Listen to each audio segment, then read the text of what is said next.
All three Reacher seasons on Prime Video ranked worst to best.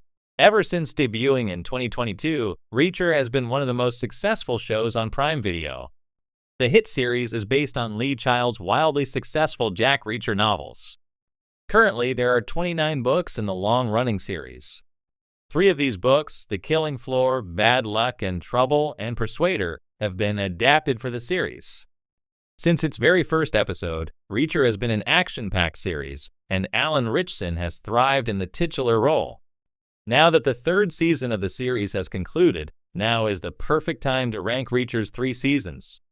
All 3 seasons of Reacher are very distinct from each other, but each follow the former military officer as he uncovers criminal conspiracies across the United States. The recently released 3rd season broke viewership records for Prime Video, proving that the series still has a lot of life left in it. The upcoming Reacher Season 4 will enter production this summer and is expected to be released in 2026.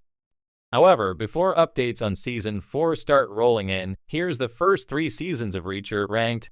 Reacher Season 2 is based on Bad Luck and Trouble and follows Jack Reacher after he gets contacted by Neagley, who informs him that a member of the 110th Special Investigations Unit has been murdered.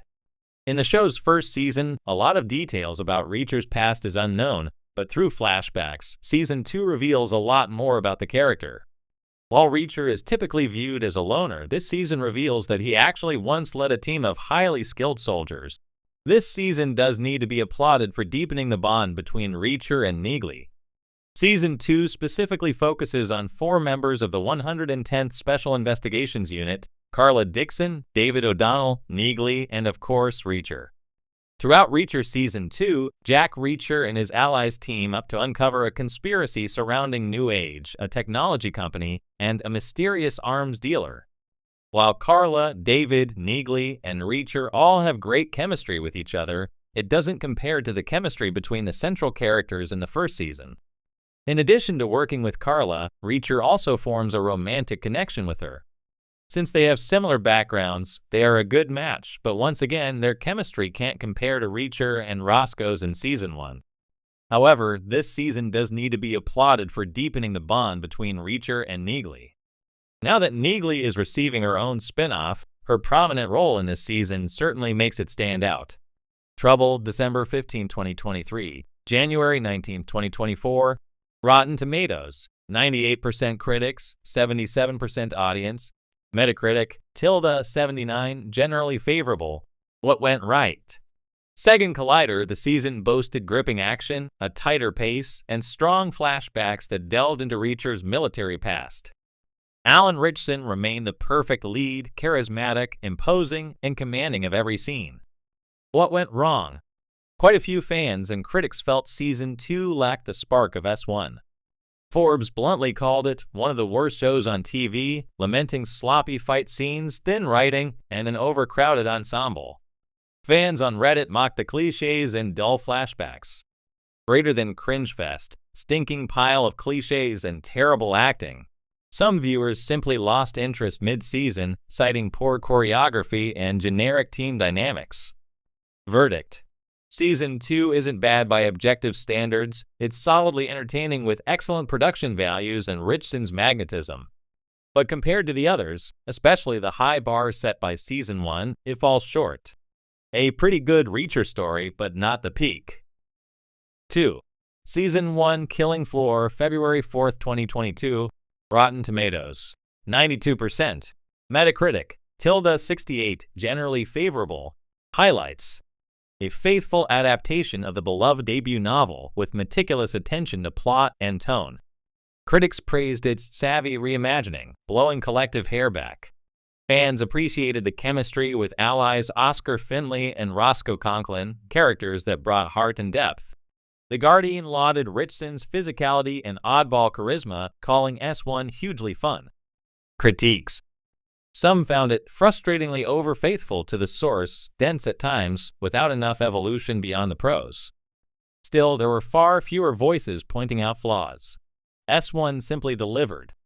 Why it's #2, not #1.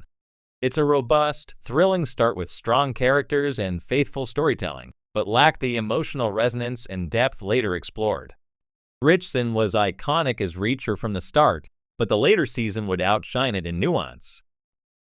1. Season 3 Persuader, February 20th, March 27, 2025.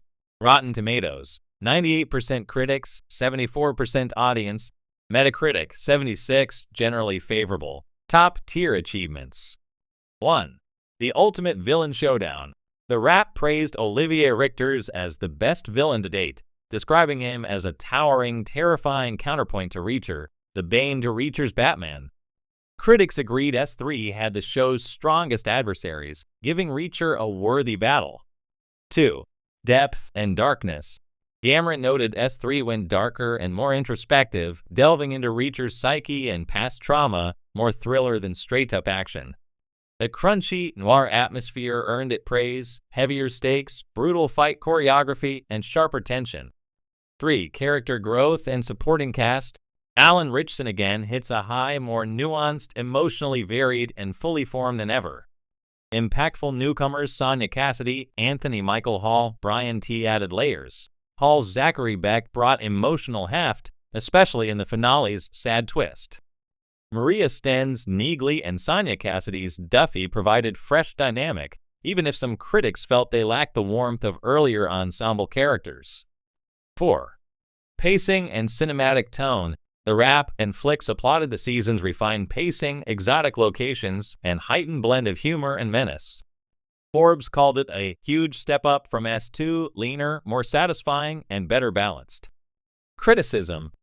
A few felt S3 was missing the big heart of earlier seasons, less warmth in supporting roles and emotional connectivity.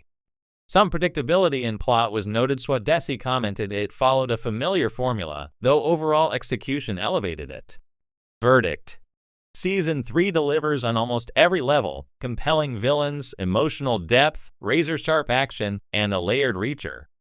It refines the best of the preceding seasons, surpassing them in ambition and impact, making it the clearest champion of the trilogy.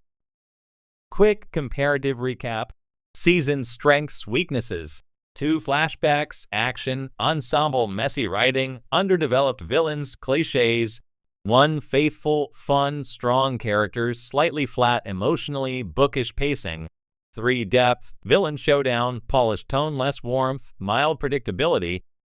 Final ranking summary.